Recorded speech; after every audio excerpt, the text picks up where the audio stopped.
Hey there guys, how you doing? I'm Yalek, and I'm fully lit up there. As you can see, 631 are their statues here, lit up to do an up hit, ostensibly, but really there was a secondary motive, which was that I wanted to break my warriors out, and I have been working on a very special, wow, oddly apropos though, special version of my friend New Student's ice base, which, as ever, he does various layouts and I try to demo ways to beat them, and he tries to figure out ways to counter, and he has come up with just the nastiest warrior base. I mean, you know, that's what I do, that's my thing. He actually got an attack against Global Number 1 today, and I took a look at Global Number 1's base. I would rather be attacking, same statues basically, but I would rather be attacking Global Number 1 because this is set up to kill me just every possible way, and Global Number 1, by comparison, is actually, would actually be way easier. Closer to the beach, less GBE, his mines are minimally invasive, you know what I mean? Whereas this is just maximally invasive, and you see how he set up this pretty little ring of just horrible things for warriors. Continuous damage ringing his HQ.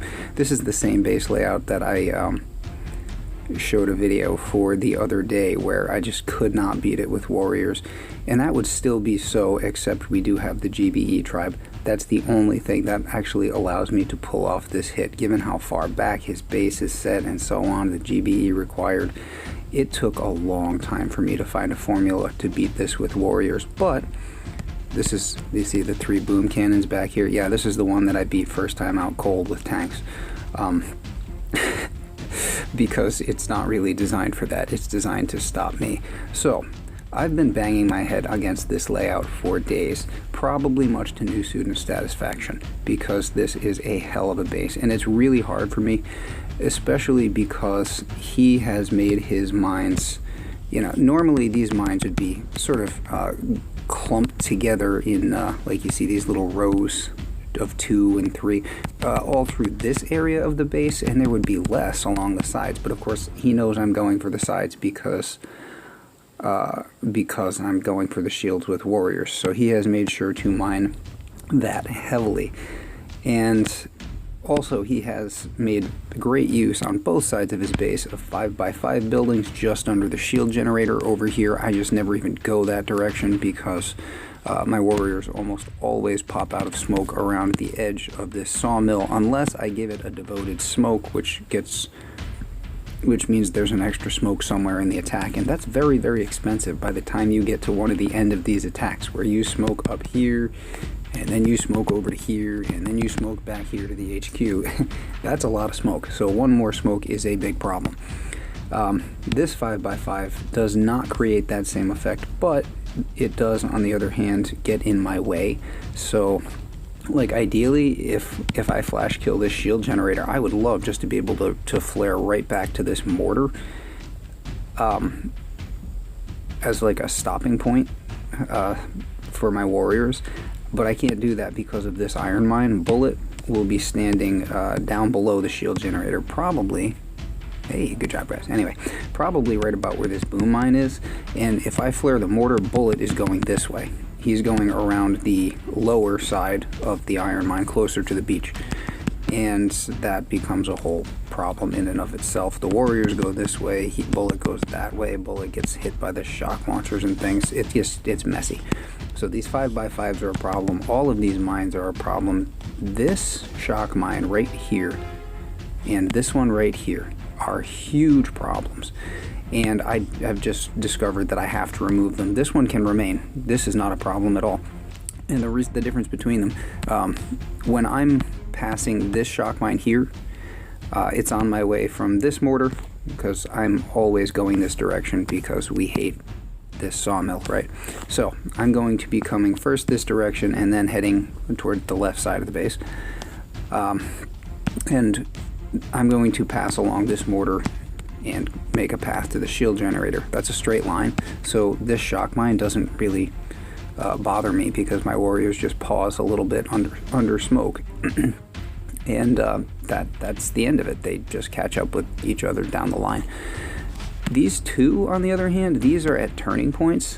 Your warriors are usually, like, I think the solution that I finally hit on is to use this shock launcher. I had been flaring to this for a while, tried flaring up to this mortar, ended up going with the shock launcher again, fearful of what bullet's path would be, but that actually ends up working out. So,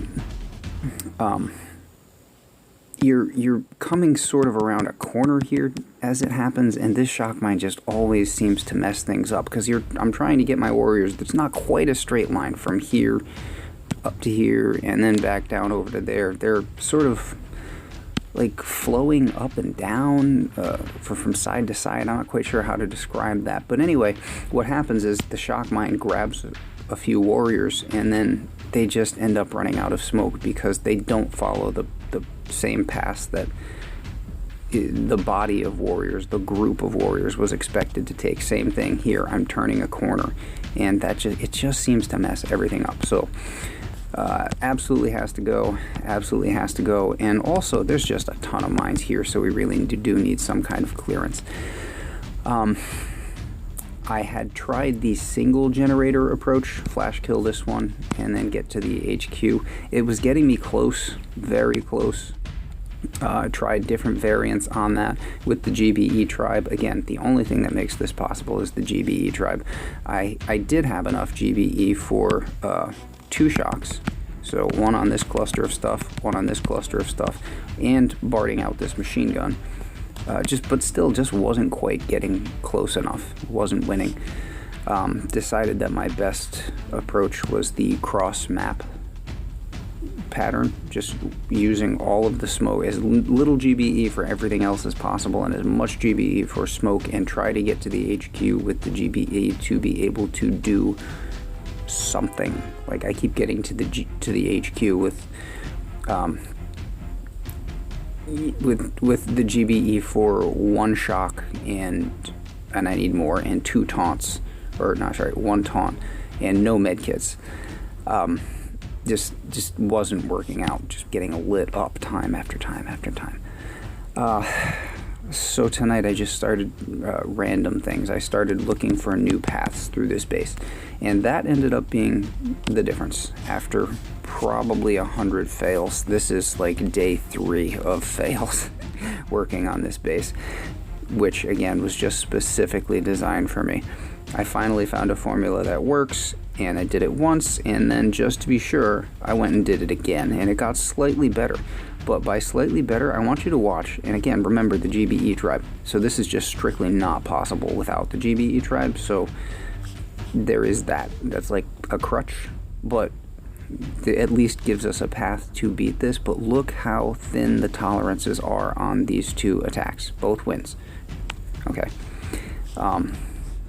We don't necessarily have to like watch every step of this in slow motion or anything, but so again, this shock mine, not really an issue. It can remain, but this one and this one had to go. Did not love the fact that my barrage didn't get any of these mines here. There, that was the pause. I was sitting there staring at them rather darkly and trying to figure out what I was going to do with them. In that case, I ended up using those critters, as you saw. And I think from here, after the flash kill, our next stop is, like I said, that shock launcher, which seems to work out very, very well as a route. But you can see how the warriors are sort of like twisting and bending along their path. This is a nice straight line here, and this is why that shock mine doesn't matter, because they just continue along the straight path that everybody else is following. Kind of the key there with the shock mines. So those turning points in bases, that's where you want to put those. Alright, so we'll slow this. So slow it down here. Had enough GBE for 2 shocks. Definitely want the laser, definitely want the shock launcher, and I have another taunt coming out. This machine gun up top is going to have to remain unaccounted for because there's just nothing to be done about it. And you're going to see, hold on, we're going to, oh no. There we go. Well, it's still going. Bullet is dead and there are no warriors. So basically, Bullet's dying shot got me the win. Okay, so they really don't come a whole heck of a lot closer than that. But this one was nearly as close. And again, this is the improved version, because once I got the formula, it's just repetition. He's not going to have this base tomorrow, so I'm very, very... This is kind of why I boosted up tonight. That's what I'm talking about with the ulterior motives on the boost. I really wanted to get this before this iteration of his base died away. Really don't like, you know, not being able to solve a challenge like this. So same thing with the mind. Well, actually no, this, in this case, use the critters over there as a distraction and to clear mines and to save a little GBE, because critters are 2 GBE cheaper than a barrage there. So just very, very conscious of those things. No taunt, didn't really need it in that case. There's just the one machine gun. Normally you would need the taunt there, because typically all of these flamethrowers and such things that are surrounding and defending the HQ would be defending the shield generators, but like in this case, and there's just a machine gun over here, very, very lightly guarded, because well, new student had different motives than most people do. Again, so here, nice relatively straight line to run across. That's just so relaxing, actually, as compared to like turning all the corners and stuff. That's just clearing boom mines along the way. Nothing to be done about them. I don't have the GBE to deal with them, even with the GBE Tribe. I think I had like 85 GBE or something here. I've used 2 medkits, I think, and no taunts. I don't think I taunted at all. Just trying to keep things as cheap as possible here. I knew I had enough GBE so I could get that medkit out nice and early. Always love that with warriors, getting fully healed up for this part. So the 2 shocks, and I have 1 more taunt left. And let's see, we're going to just focus in on that a little bit more. There's the second taunt just passed, and now we're going to slow this down.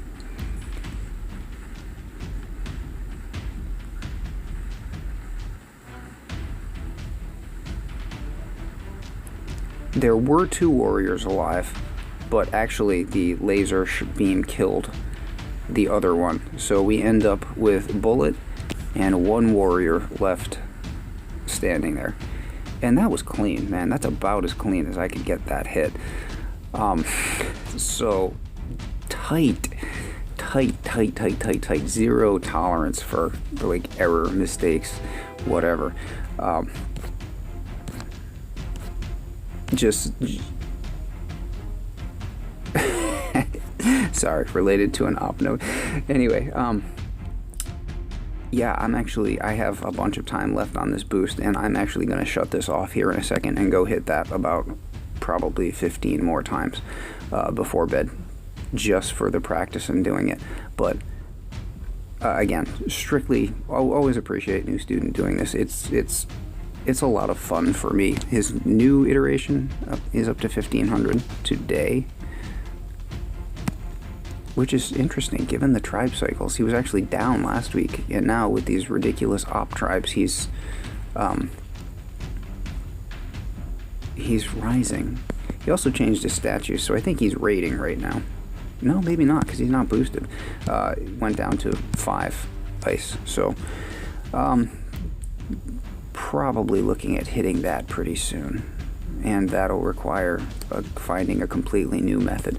But as for this particular specially designed anti-warrior 7/7 2 shield generator leaderboard type of base, it took probably 100 fails, but it's fully worth it in my opinion for those 2 wins.